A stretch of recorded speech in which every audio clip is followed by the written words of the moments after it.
The probability of a student graduating from high school, obtaining post-secondary credentials, and leading a productive, fulfilling life has everything to do with early education experiences. Students in low-income neighborhoods, and especially students growing up in largely minority low-income neighborhoods, often lack the full set of resources needed to flourish academically and build self-esteem.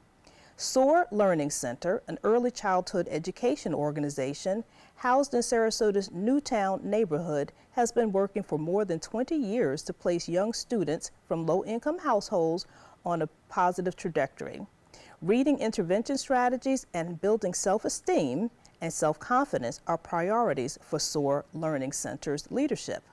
With us today, Dr. Lewis Robinson, SOAR's chairman of the board, and board member David Rubin. I'm Renee James Gilmore, and welcome to Black Almanac.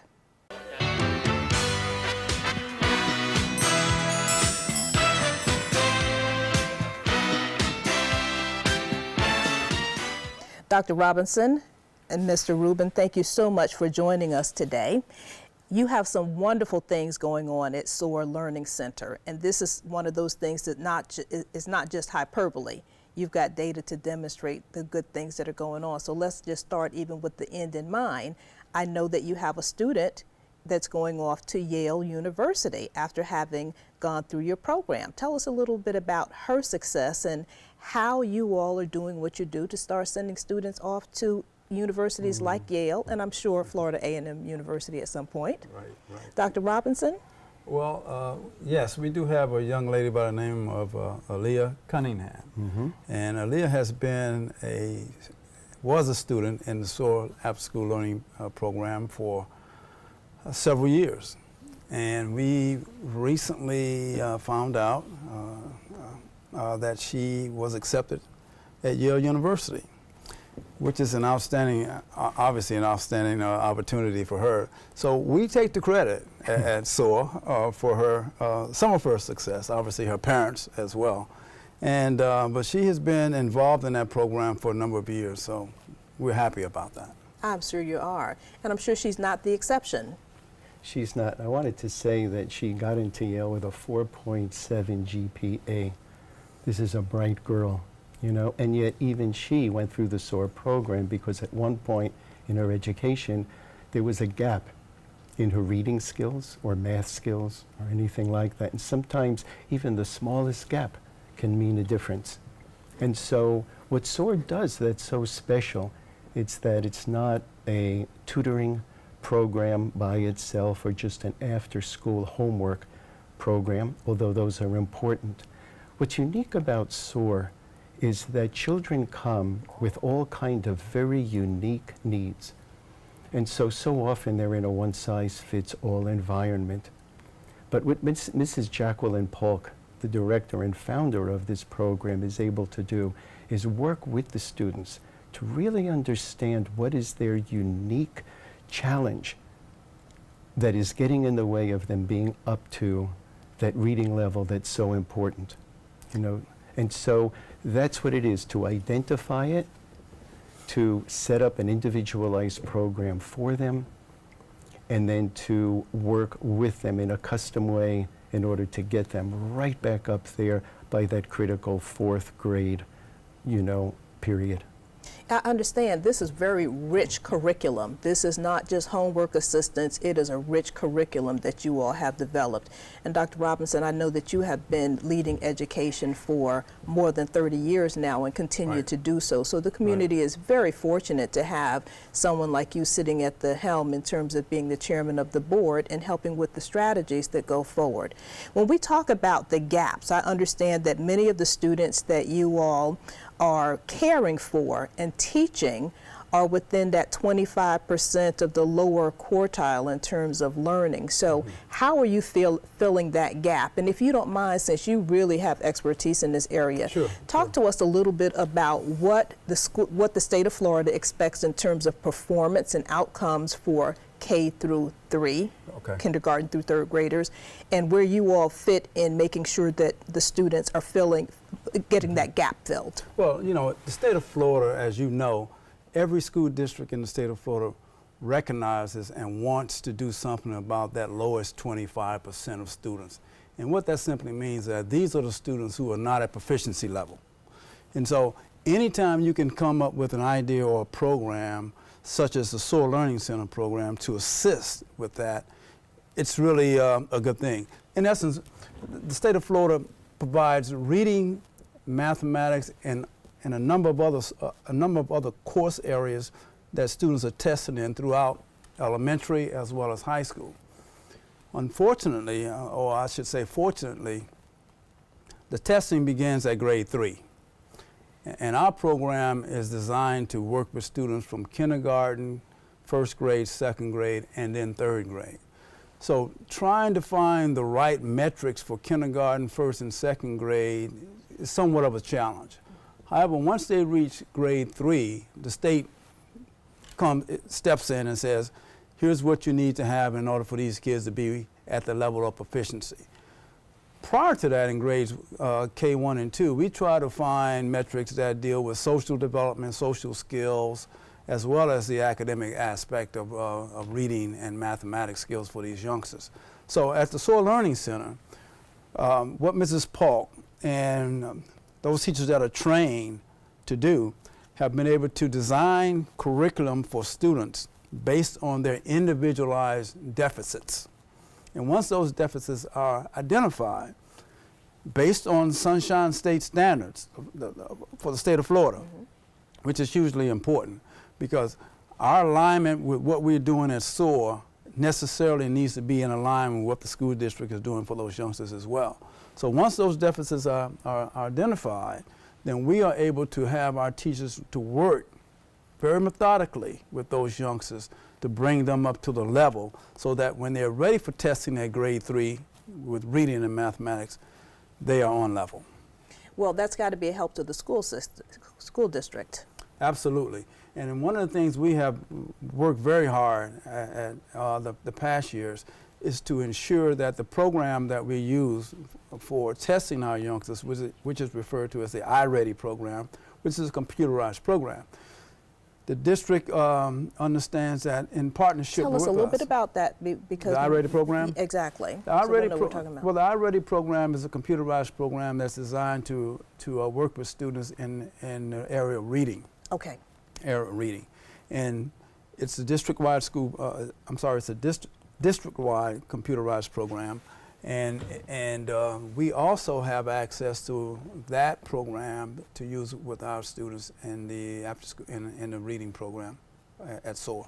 Okay, Mr. Rubin, before we got started, we talked a little bit about your position on reading and writing as it contributes to the entire experience and the student success long term. You want to tell us a little bit about your position from a strategic standpoint in rolling out this enhancement of reading and the written curriculum that you're endeavoring? Well, reading and writing are so much part, I mean, it's something we almost take for granted. But you see statistics that show that students who cannot read by 4th grade, 85% of them, 85% will not graduate high school. And that's an amazing number. It's a remarkable number, and yet you can understand it. If one cannot read, what subject can one understand? You know, in my own life, I always give such thanks that I grew up in a house in which there were always books around. My parents were avid readers. They talked a lot at the dinner table, and I began to have a great love of reading. And I saw that what it could do, and my grades were very good because I was a good reader.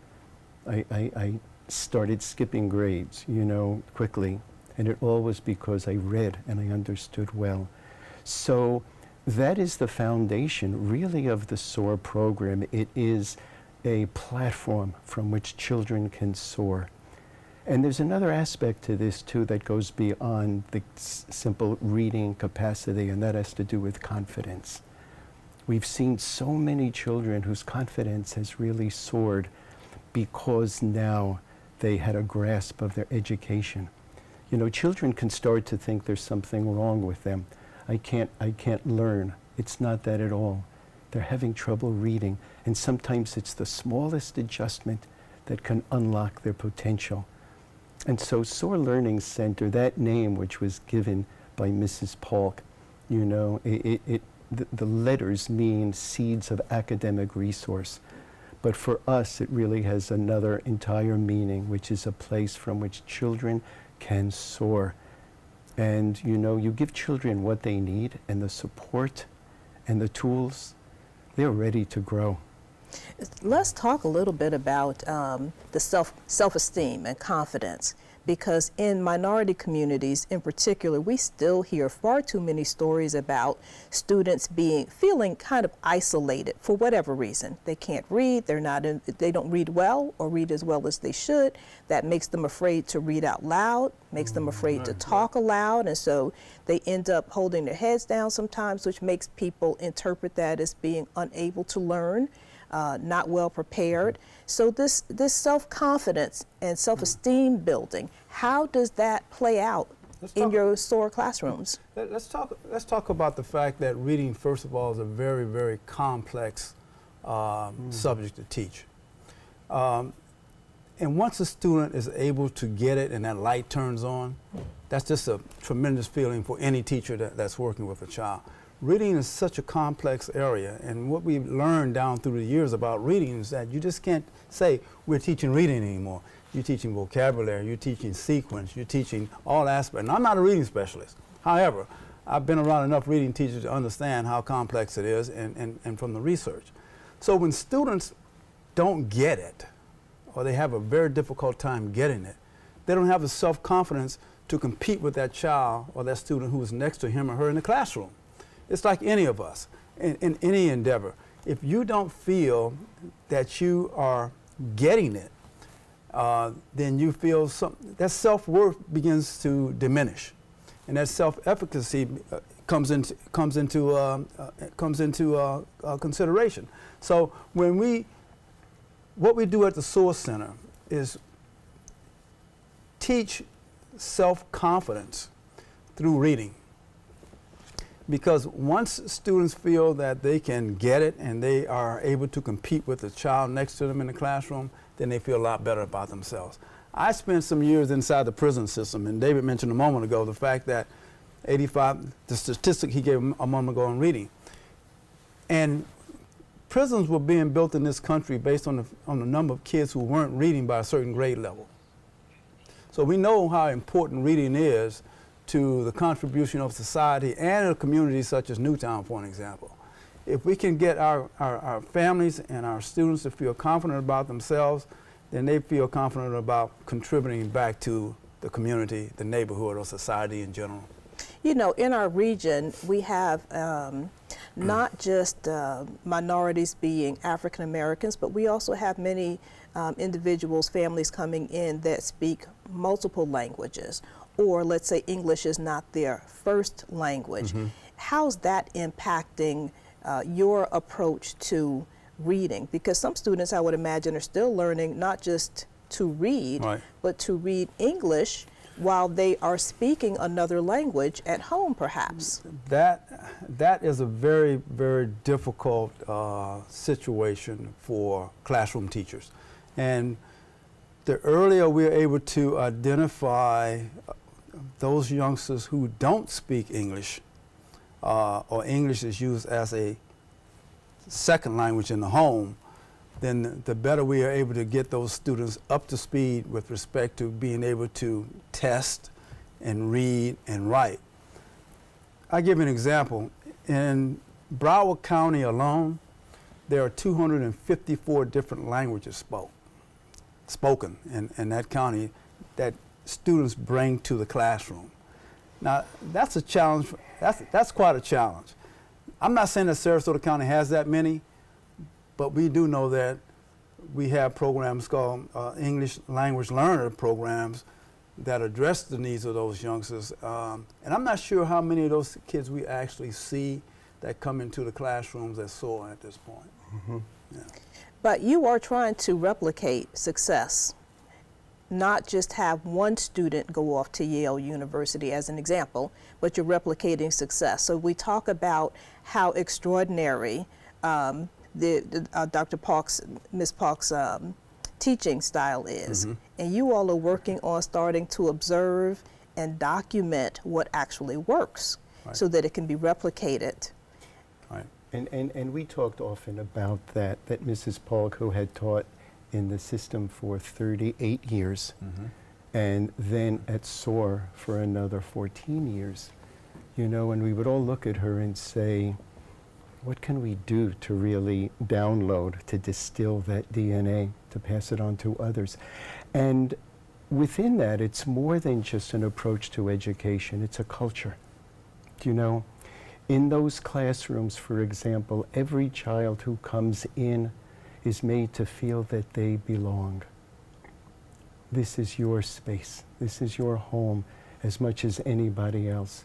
Something like that is also important, you know, that the teachers have confidence in the kids. You know, the issues of how teachers can sometimes have lowered expectations is so damaging to children. But at SOAR, everyone is seen for their potential, and they're also respected. And so that's a big part of it. And yes, our determination was, how do we spread this? It is so important that in our early discussions, the question of how large to build, you know, shall we house 30, 50, 100? How about K through 6? And in the end, we knew that the idea was to start with something that was achievable. And so we started with K through 3, which was really the sweet spot of what Mrs. Polk was doing, at a certain size, and do it right. It's so much easier to start small, do it right, get it down, and then you can capture it, you can get the blueprint, and you can share that with others. And Mrs. Polk from the beginning said, you know, all the work we're doing here, writing the curriculum, the lesson plans, she says people can come in, I'd like them to be able to see the program, teachers, educators learn from the program, walk away with copies of the curriculum, walk away with copies of the lesson plans. And we've talked about making available the blueprints of the building, construction, anything to make it possible for other organizations, churches, schools to say, let's build another program just like this. Our dream would be for, you know, the entire community to be dotted with these wonderful learning centers. And that's truly confidence on the side of the board of directors also. You've got something that works, it's successful, and you want to share it and replicate it. So that it doesn't rest with, if Mrs. Polk is not there, then the program is not equally as well. So that's exceptional. We talked a little bit about the partnership with the school district, for example, and also the fact that Mrs. Polk's ability and skill to do what she does for so many years and be so successful is so hugely important. If you picture an observation room when you have and we talked about this when we were building the new facility, if you picture an observation classroom where teachers are standing behind a one-way mirror, where they can literally observe the person on the other side teaching students and working with students and igniting students to be successful as readers. That's the kind of replication that we want to be able to put into place, so that not just the Soil Learning Center in Sarasota, but we replicate that to other counties in the state of Florida. But more than that, we have the data and the metrics to support what we're doing. And that's what's hugely important in all of this. And that is what funders look for, I'm sure, also, and evaluators, to say, okay, you have something that works, but prove it. And data does prove it. Right, exactly. We have looked at some data down through the years, but our goal now as we move forward is to be more attentive, even if we have to begin to look at some self-design tools, as I mentioned, for kindergarten youngsters. And there are things out there, but we want to make sure that what we're using will fit the needs of the kids that we're having in our program. What I mean by that, as kindergartners and first graders and second graders become third graders and fourth graders, they have to learn how to sit in order to be taught. So we talk about crisscross applesauce. You know, I used to hear my late wife talk about that. I was always an upper grade level administrator and teacher, but she was lower, and she would always say, we have to get these kids when they're young. And Mrs. Polk has that same perspective. If we don't get them while they're young and get them to be confident readers and computers, then we lose them along the way. And this is what national data is showing also, right? I mean, once you fall behind, it's very difficult to get caught up, particularly once you get past the 3rd grade, because one just falls further and further behind. I'd like to mention also, on the heels of what Lewis was saying, that we are following Mrs. Polk every part of this development program, not only the curriculum, but even the new facility, the size of the rooms, how they're set up. Even that question of how visiting teachers will observe the kids. We're listening for her to let us know what's the best way. Perhaps it's for them to come on into the room, be with the children, let the children know we have guests today. You know, we're going to her. She is our prime point and every part of it. So when we talk about really trying to understand her and her philosophy, when that facility opens, and the facility is called, it's the SOAR Learning Center, but it's the Jacqueline P. Polk campus. So you've grown out of the facility that you had. I had the good fortune of attending your groundbreaking. Where are you now along the way in terms of having the new building completely finished? And how many students are you going to be able to house and teach once that? I'll talk about the number of students and I'll let David talk about construction because he's on that team, okay? But we're trying to max out at 45, an average of 45 students. And all the research that we looked at with respect to learning programs and after-school programs support that we can do this program for probably about $3,000 per student for 245 days. That's, as you know, the school system usually runs 180 days plus a summer program, but we're trying to run our program for about 245 days, which at that cost is very, very nominal. So ideally we had talked about 32 kids because, again, we want to give that individualized instruction, and Mrs. Polk has been very adamant about the fact that we don't need a bunch of kids running around that doing things that and not learning. That's not what this is. As you mentioned earlier, Ms. Gilmore, this program is not a health center. This is about real academic infusement of students to assist them with what they're learning during the regular school day. So construction, I'll turn over to Dave. Well, the construction has begun. The site has been cleared. We're already ready to start pouring concrete and put down footers. We're praying every day that the rain, if it comes, will at least give us till the early afternoon to get our work done. Right. And our goal now is to open doors in December. Fantastic. So 45 students demonstrates that obviously there's far more need, I'm sure, than capacity, which makes it all the more important for that blueprint to be online, available, and to start preparing others in the communities around us to be able to replicate this kind of success. And when people think about this center, I'm sure many people have in mind, there are going to be 100, 150 kids running through the center.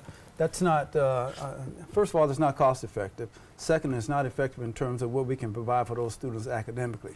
Because the most important thing in all of this in terms of metrics is being able to make sure that the attendance of those 45 kids is regular and consistent. And all the data supports the fact that if the kids are there regularly and consistently, we can give them what they need in order to be successful for their next grade level. Excellent. And as you talk about funding, one of the sources of funding, you have some monies from the Community Foundation. Yes, we do have some money from the Community Foundation. We are currently in the process of grant writing. We're going to be approaching several of the foundations in town. I have to say that David Rubin is a major donor to the project. His family's foundation. We have one of our other board members, Scott Key, who's also a major donation through his family foundation. So we've had some we've had some good success with people recognizing and seeing the need and wanting to invest in that. And Community Foundation has been a real supporter going back years. You know, Yes. a playground in the back, supplies, equipment, things, and they've been right for us, really helping us to understand how to even build our organization, a new 501c3, how to begin to do fundraising. So they've been there for us. Right. Excellent. And so now we can see how oftentimes we hear about the Community Foundation making grants, but this is how it plays out. But let's talk just for a moment, because we're about to wrap up. So in closing, what I'd like to hear a little bit from you, Mr. Rubin, is why SOAR? Why did you put your money where your mouth is in terms of contributing to SOAR, as you have done, not just with money, but with your time?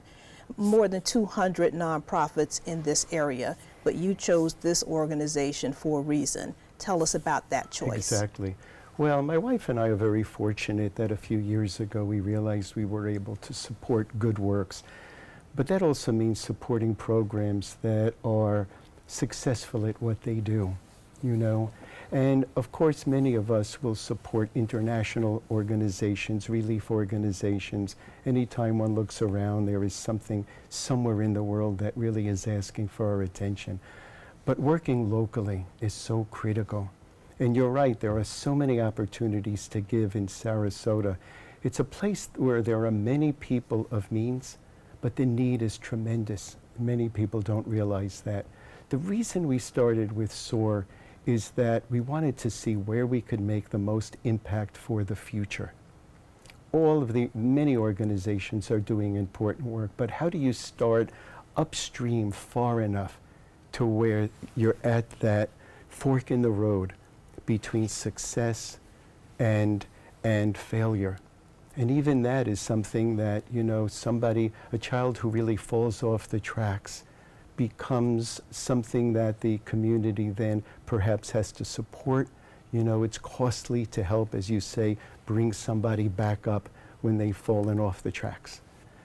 And the more children we can raise to become part of the solution, to help raise the community, we felt clearly that was the best direction. So I encourage everyone who really wants to make a difference, not only in Sarasota, but to show how this program can work so that it can also sprout in other places.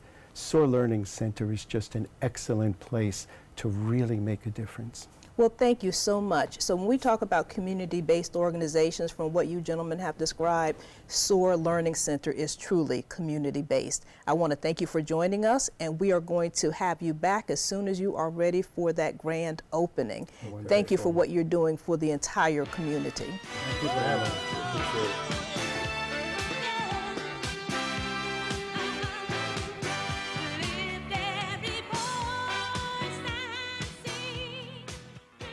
It's hard to see when you're outside at night. It's time for the Atomic Beam Sunblast, the new solar-powered light that's super bright. Atomic Beam Sunblast lets you add a light anywhere, and the atomic solar panels charge the built-in lithium-ion battery quickly. Then the 180-degree motion sensor turns on the light when you get near and automatically turns off when you disappear. Look, here's a best-selling outdoor solar light, and here's the super bright Atomic Beam Sunblast. Get the super bright Atomic Beam Sunblast for only $19.99. But wait, call right now and you can double your order and get a second Sunblast, plus our best-selling Atomic Beam Flashlight. Just pay a separate fee. That's 2 Atomic Beam Sunblasts and the Atomic Beam Flashlight. Call now. Call 1-800-431-6640. That's 1-800-431-6640. Or visit mysunblast.com. So call 1-800-431-6640. Order now. Find out first at 4 with ABC 7 News at 4. Weekdays on ABC 7.